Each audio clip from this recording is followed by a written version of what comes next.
असं म्हणतात मुलीच्या लग्नात आईने मंगलाष्टक ऐकू नये, कारण ते सूर मन हळवं करतात.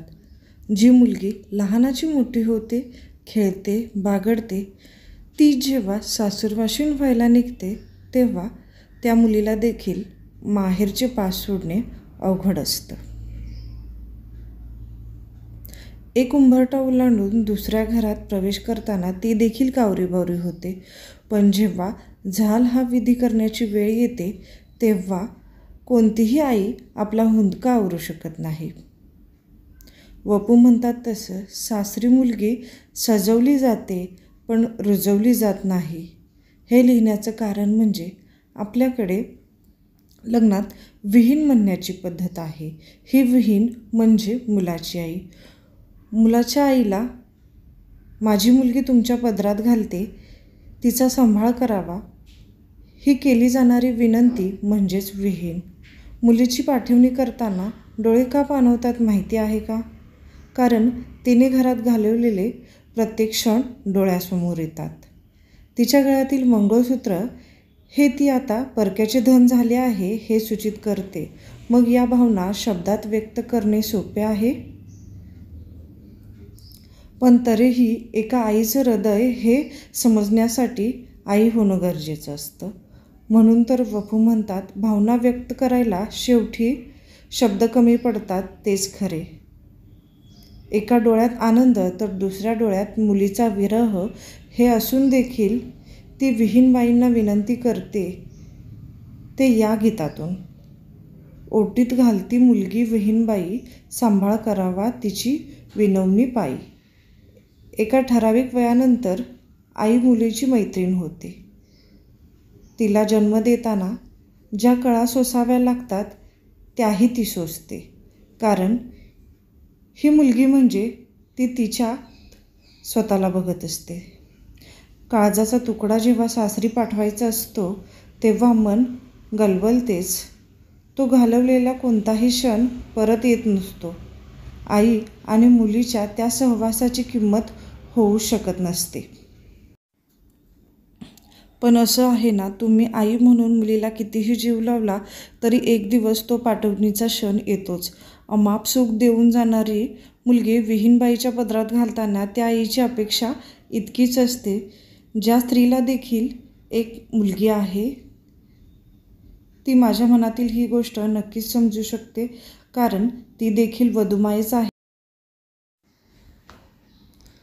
जेव्हा विहीणबाई आईला मुलीची काळजी करू नका असं आश्वासन करतात तेव्हा त्यांचा हात धरून हुंदका अधिकच वाढतो. म्हणून तर वपू म्हणतात, समजूत घालणारं कुणी भेटलं की हुंदके अधिक वाढतात.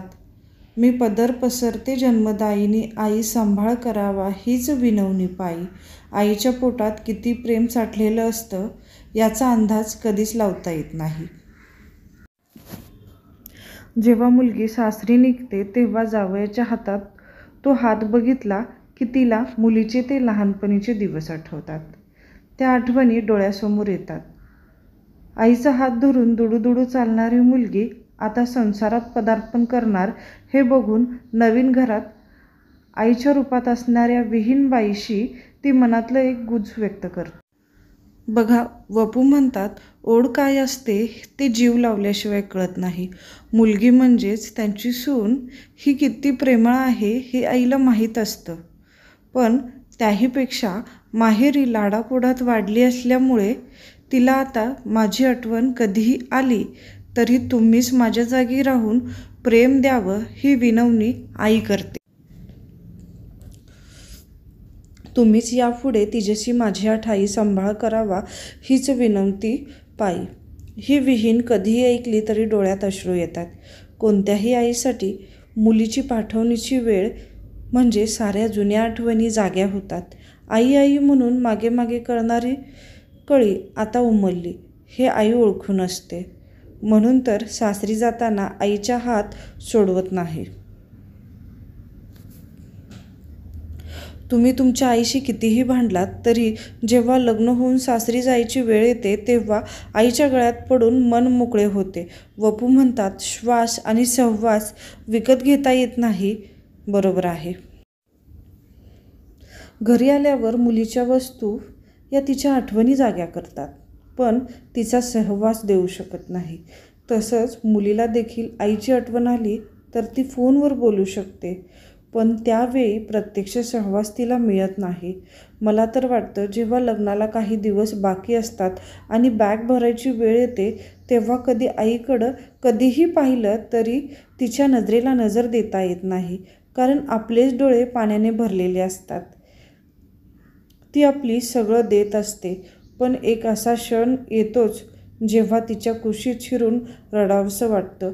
हे नातं वेगळं आहे हो, त्याची तुलना कशाशीही होऊ शकत नाही.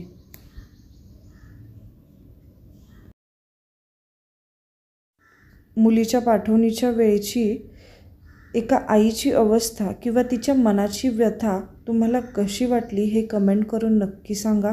आणि वेळात वेळ काढून हा व्हिडिओ पाहिल्याबद्दल धन्यवाद.